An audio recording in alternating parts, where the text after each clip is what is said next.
n'est pas du hasard que ça ait lieu aujourd'hui. Oui, en effet, on a bien là en France, et c'est notre grand problème, des gens qui veulent prendre en otage la société, qui veulent prendre en otage les Français, qui veulent prendre en otage les Parisiens à des fins qui sont politiques. Il faudra faire la lumière sur les auteurs de ces faits qui sont des faits criminels et qui justement engagent l'image et la responsabilité de notre pays à l'international, parce que comme vous le disiez, on accueille le monde aujourd'hui. Moi, ce qui me marque beaucoup, et c'est quand on a travaillé sur cette question de l'organisation et de la préparation des Jeux Olympiques, c'est que quand on échange avec les services de renseignement, notamment les services de renseignement intérieurs, ils nous disaient la chose suivante: cette cérémonie d'ouverture est difficile à prévoir, dans toutes les modalités organisationnelles sont difficiles à prévoir, parce qu'en réalité, en fait, vous avez au moins 4 secteurs à sécuriser sur une journée. Il y avait effectivement la cérémonie d'ouverture, donc les quais de Paris. Il y a également les transports publics. Alors, les autorités étaient plutôt focalisées sur ce qui se passait en région parisienne, donc le RER, le RER, le métro, etc. Mais il y avait également les petites lignes rurales et les lignes LGV. Et il y a également aussi le troisième point, c'était les infrastructures sportives. Et le quatrième élément, c'était l'Île-de-France dans sa globalité et les questions d'insécurité normale au quotidien. Et donc, effectivement, la multiplication des points de difficulté en termes d'insécurité causée par cette cérémonie d'ouverture qui mobilise un certain nombre de ressources, justement, faisait que c'était difficile d'anticiper l'ensemble des problèmes et d'anticiper ce type de sabotage. Hector Lajoigny, c'est vrai qu'on a vu qu'il y avait beaucoup de forces de l'ordre qui étaient mobilisées. Il y a une attention qui est extrêmement concentrée, c'est bien normal, sur Paris, sur la cérémonie d'ouverture. Mais malheureusement, on ne peut pas tout anticiper partout et tout le temps. Oui, tout à fait. Et puis là, on peut se douter qu'il y aura très certainement un office central qui va se saisir ou être saisi par les différents ministères publics. C'est-à-dire qu'en fait, il y a des actes de délinquance qui sont commis à différents endroits en France. Donc ça peut très certainement être un office central qui chapeautera tout. Et ce ne sera pas un commissariat de quartier, si je puis dire, qui va mener les investigations. Les investigations, à mon avis, ont déjà commencé. Et ça sera des enquêteurs, à mon avis, assez aguerris. Je voudrais qu'on regarde un certain nombre de réactions, à commencer par celle de Xavier Bertrand, le président de la région Hauts-de-France, qui donc est touché malheureusement, comme beaucoup d'autres régions, par cette attaque contre la SNCF. Soutien aux agents de la SNCF à l'œuvre pour établir la circulation des TGV. La justice devra être intransigeante. Les auteurs de ce sabotage devront être retrouvés et fermement condamnés. Effectivement, Gabriel Robin, on espère que ceux qui ont mené ces opérations, qui sont extrêmement précises et coordonnées, et bien coordonnées, puisqu'il y en a peu en fait, d'organisation terroriste, parce que quand on regarde le mode opératoire, effectivement, ça relève de la définition juridique du terrorisme, qui est justement d'utiliser des moyens de pression pour faire peur et pour faire passer un message politique, qui là, en l'occurrence, c'est un message politique qui vient de l'ultra-gauche, qui est un message de déconstruction de la société, de déconstruction de notre mode de vie, et de déconstruction, on va dire, de nos services publics d'un point de vue plus global.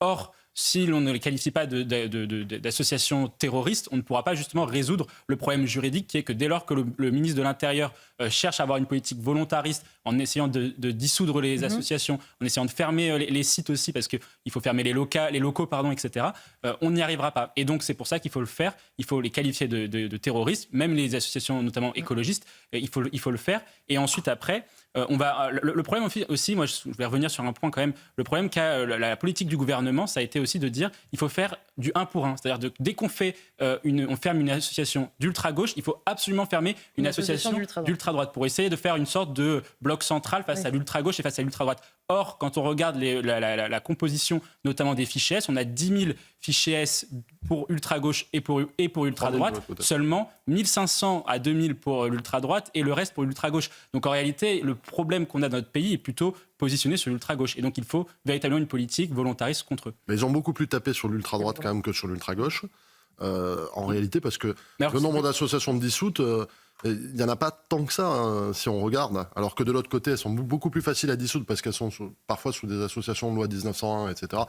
Oui, parce qu'elles sont constituées de manière à pouvoir être plus facilement, finalement, dissoutes, même si ce n'est pas leur volonté, évidemment. C'est ça. À l'ultra-gauche, ils sont quand même malins, puis ils profitent aussi de relais parfois médiatiques, universitaires assez puissants qui permettent d'en protéger un certain nombre.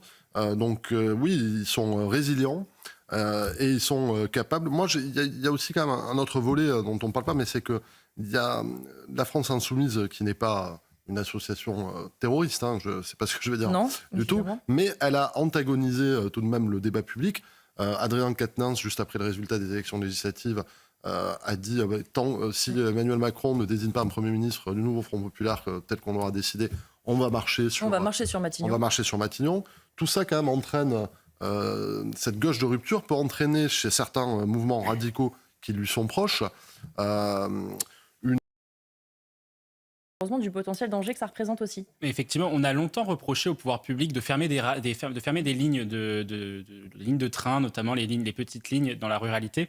La réalité qu'on a en fait sur notre réseau, c'est que dès lors que vous ouvrez, ou que vous maintenez une ligne en l'état, notamment une ligne dans les territoires un peu plus ruraux, vous avez une difficulté à assurer la maintenance de cette ligne d'une part, et d'autre part, on va dire avec tous les enjeux liés au personnel, c'est-à-dire faire la sécurité et sécuriser cette ligne-là, parce qu'il faut le dire quand même, le réseau de la SNCF, qu'il soit le réseau rail, mais également le réseau informatique, fait l'objet en continu d'attaques de la part, effectivement, comme vous l'avez dit, de l'ultra-gauche, mais également de la part de puissances étrangères, notamment en termes de cybersécurité. On est l'un des pays qui reçoit le plus d'attaques en termes de cybersécurité. Et donc, effectivement, les pouvoirs publics se sont dit, effectivement, qu'ils devaient réduire le nombre de lignes pour éviter, justement, parce qu'on n'a pas les moyens suffisants pour pouvoir les maintenir tout en l'état.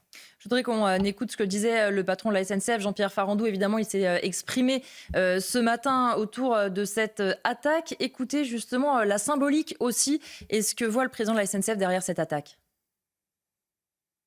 On est absolument désolé de ne pas être capable de faire circuler les trains attendus par les Français. Aujourd'hui, c'est les grands départs qui sont attaqués à travers la SNCF. C'est un bout de la France qu'on attaque et c'est les Français qu'on attaque.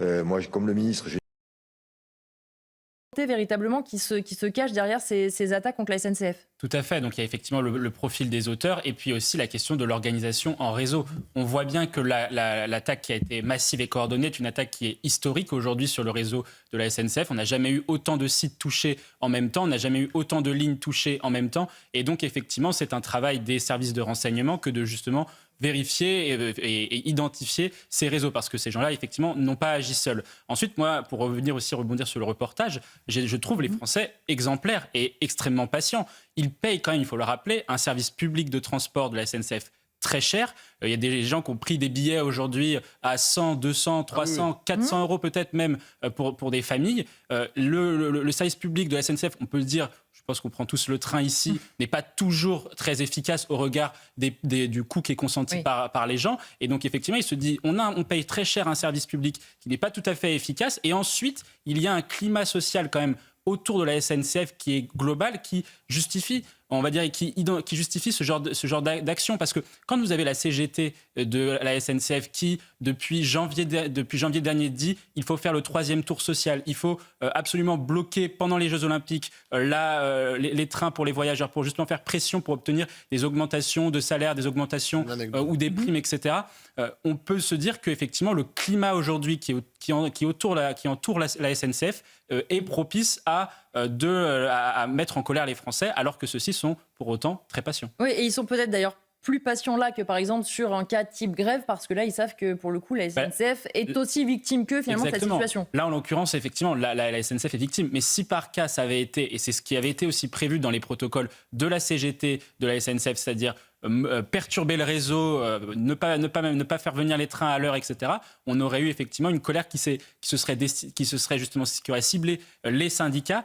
En plus, ce qui est encore plus idiot selon moi, puisque les syndicats s'étaient refait une certaine légitimité auprès des gens, notamment lors de la mobilisation contre la réforme des retraites. Il faut savoir quand même qu'il n'y a jamais eu, on va dire, aussi peu de syndiqués en France qu'aujourd'hui. Les syndicats étaient en perte de vitesse et leur manière de se mobiliser contre la réforme des retraites leur avait redonné du crédit politique, puisque quand on regarde les enquêtes d'opinion, les enquêtes de confiance envers les différentes organisations, vous voyez que les syndicats étaient remontés un petit peu dans la chaîne. Il y avait plutôt 20-25% des Français qui étaient plutôt satisfaits de l'action syndicale. Et pour autant, ils prévoyaient justement de bloquer les gens pendant les Jeux Olympiques. Et on voit que c'est quelque chose qui était quand même assez néfaste. Vous voulez réagir, Gabriel Robin ? J'ai une anecdote là-dessus, sur ce que vous dites. C'était il y a 2 mois, sur la ligne Toulouse-Narbonne. Pendant 2 jours, la gare...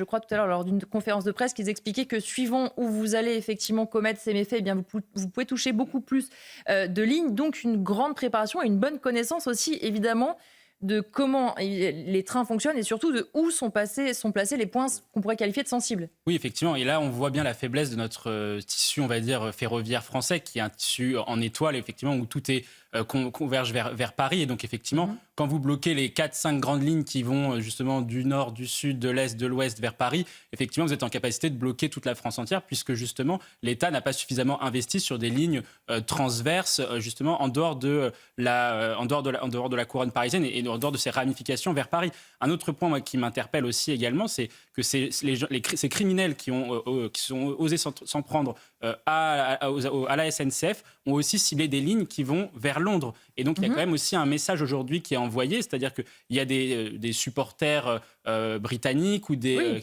touristes, etc., britanniques qui veulent venir en France, effectivement, pour justement, soit pour consommer, soit pour justement vivre les Jeux Olympiques avec nous. Ils ne pourront pas le faire, ou en tout cas, ils le feront en différé à cause de ces criminels. Et donc, ça montre bien aussi qu'il y a un enjeu majeur pour ces réseaux criminels, qui est de nuire à l'image de la France avec nos partenaires européens. Parce que c'est vrai que quand on regarde ces chiffres, 5 actions, 800 000 voyageurs bloqués. Hector Lajoigny, on comprend bien à quel point sur un tout petit nombre d'actions, on a quasiment 1 million de personnes qui vont être en fait soit retardées, soit qui n'auront pas leur train. C'est quand même énorme le ratio.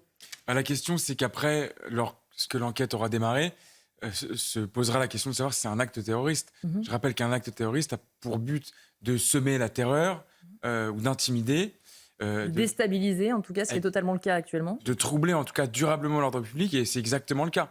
Donc, c'est effarant de voir qu'effectivement, en menant 5 actions concertées à 5 endroits différents, vous pouvez impacter 800 000 personnes. Comité d'organisation, transport Pierre Cuneo, toute l'équipe de la délégation interministérielle aux Jeux, en lien avec mon ministère, le ministère des Transports, les opérateurs, les partenaires. On est une équipe des Français derrière la réussite de ces Jeux. Et on le voit dans la manière dont les choses se sont passées ce matin, la fluidité des échanges, du partage d'informations, le caractère ordonné des communications, tout ça montre qu'on est prêt à gérer les crises. Alors évidemment, on a envie qu'il n'y en ait pas trop pour qu'on puisse bénéficier le cœur le plus léger possible. Mais ils ne vont pas gâcher la fête, ceux qui veulent faire ça. En aucun cas. Je dois avouer qu'en plateau, quand on a entendu notamment « on est prêt » et ça prouve qu'on est prêt, Mathieu Hoc, je vous ai tous les 4 vus sourire, voire entendu légèrement rire quand même. Tout à fait. On a l'impression que la ministre des Sports est complètement à côté du sujet. Pourquoi elle minimise ce qui vient de se passer ? Pourquoi elle minimise ce qui vient de se passer ? Pourquoi ? Parce que c'est peut-être parce que les gens qui ont commis ça ne sont pas, selon elle, des cibles politiques.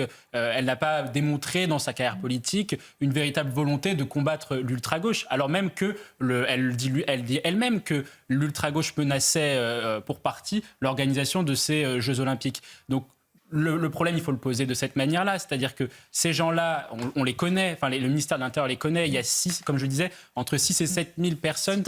Si tant est bien sûr qu'il s'agisse effectivement bien évidemment, on est là dans une hypothèse qui est l'hypothèse la plus probable, qui a été rappelée par vos confrères du Figaro, par Noémie Schulz tout à l'heure également.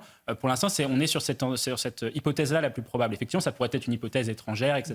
Pour l'instant, on n'en sait rien. Mais si l'on part de ce principe-là, on peut quand même dire que ces gens-là s'entraînent toute l'année sur différents théâtres d'opération, Méga-Bassine, Notre-Dame-des-Landes, etc. Ils sont connus des services du ministère de l'Intérieur, donc il faut absolument avoir des réponses qui soient en accord avec ce qu'eux font. C'est-à-dire que quand ils font des actes que l'on peut qualifier, en tout cas nous on les qualifierait d'actes terroristes, puisqu'ils visent à instiguer un message politique à travers des moyens de pression politique et des moyens justement d'action violente, il faut justement les condamner comme tels et amplifier les sanctions. Il faut les envoyer, les mettre en prison, il faut dissoudre systématiquement les associations ou systématiquement les groupuscules sans que cela puisse être cassé par des lois, des contre-avis juridiques, etc. Donc le gouvernement doit mettre en place une politique répressive à l'égard de ces mouvements.